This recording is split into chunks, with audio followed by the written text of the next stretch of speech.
জি, আমার নাম নাইম।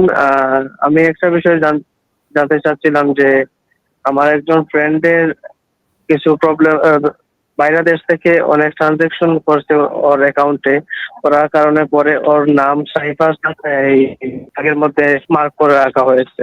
এখন যে বিষয়টা জানতে চাচ্ছিলাম যে ওর এই বিষয়টা রিমুভ করতে গেলে বা কোনো এই বিষয় নিয়ে কিভাবে কি করতে হবে? কি সাইবার ক্রাইমে পড়ে গেছে অনেক মানি ট্রানজাকশন কারণে?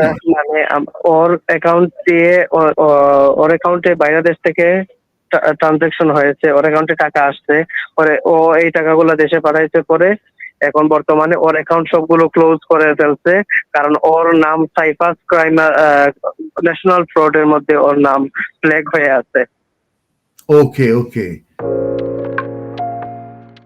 এখন যেটা হয় যে আপনারা যখন ব্যাংক অ্যাকাউন্ট ট্রানজাকশন যখন আপনারা করবেন ভেরি কেয়ারফুলি। প্রথম হচ্ছে যে সে অ্যাকাউন্টে যদি কোনো ফরেন কান্ট্রি থেকে যদি মানি আসে, ডেফিনেটলি সেখানে ট্রান্সপারেন্ট থাকতে হবে কোথাতে আসছে, সেই অ্যাকাউন্টটা ডিটেলস আপনাদের জানা উচিত, কে পাঠাচ্ছে, কেন পাঠাচ্ছে, এগুলো জানা উচিত। আবার এখান থেকে যদি কোথাও পাঠানো হয় ওই অ্যাকাউন্ট থেকে, এগুলো কিন্তু খুবই ক্লিয়ার এবং ট্রান্সপারেন্ট থাকতে হবে।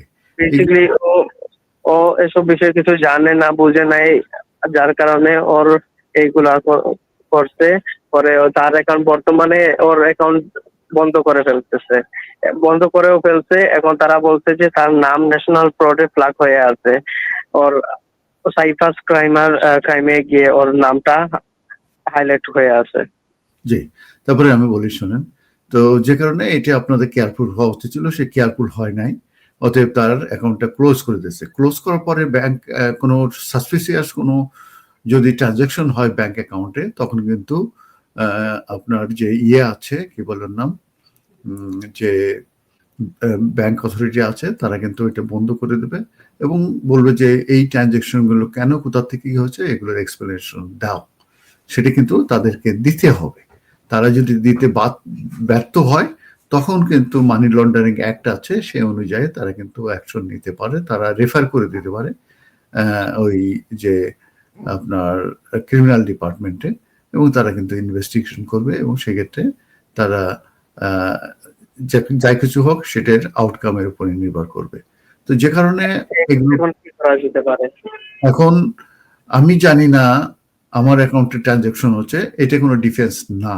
আমার অ্যাকাউন্টে কি ট্রানজাকশন হচ্ছে, কোথা থেকে মানি আসছে, কোথা থেকে মানি যাচ্ছে, এই জন্য সম্পূর্ণভাবে আমি দায়ী। আপনারা কখনোই আপনাদের ব্যাংক অ্যাকাউন্ট ইউজ করার জন্য কাউকে দেবেন না। আপনারা কিন্তু সিরিয়াস বিপদে পড়ে যাবেন। যেরকম এই যে সাইবার ক্রাইমের খাতায় নাম উঠে গেছে আপনার, এটা কিন্তু ভবিষ্যতে কিন্তু যদি ব্যাড ক্যারেক্টারের ভিতরে যায়, সুইটেবিলিটি যে যে গ্রাউন্ডস থাকে সেটা যে স্যাটিসফাই করতে না পারে, এটা যদি কন্ট্রারি হয়ে থাকে, সেক্ষেত্রে কিন্তু তার জন্য ভবিষ্যতে যে কোনো এক্সটেনশন অ্যাপ্লিকেশন, আইলার অ্যাপ্লিকেশন কিন্তু প্রবলেম হতে পারে।